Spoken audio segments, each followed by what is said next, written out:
近期咧比較少廠商會出咗平板電腦㗎。咁華為啊啱啱要換新機叫 MediaPad M5 Pro， 咁有10.8寸 mon， 同埋最特別啊係跟一支觸控筆嘅。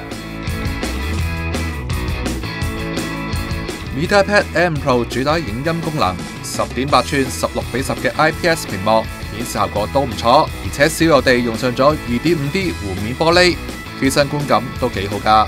平板上面仲用咗 Harman Kardon 調音嘅4喇叭系統，對應 Hi-Res Audio。不過要靠 USB-C 嘅轉換器先能夠接上有線嘅耳機。至於觸控筆 M Pen 就係隨機附送，提供4096級壓感，想作低碌屎或者繪圖都幾方便。而且充電方面亦都夠 Apple Pencil 聰明㗎。打機都一樣冇問題，玩近期大熱嘅食雞遊戲都運行得好暢順。咁啱啱攞部機上手啦，覺得幾輕啦，同埋試用都幾唔錯㗎。喂，咁你有冇同新 iPad 比過先？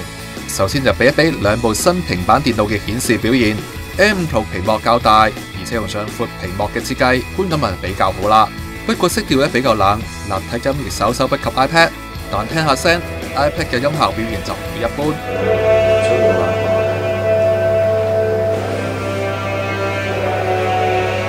相反 ，M5 Pro 嘅4喇叭系統就非常之澎湃。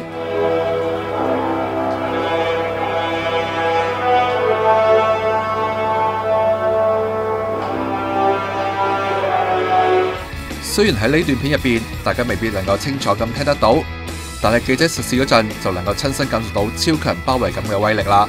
新 iPad 支援 Apple Pencil， 跟 M5 Pro 嘅 M Pen 相比又如何呢？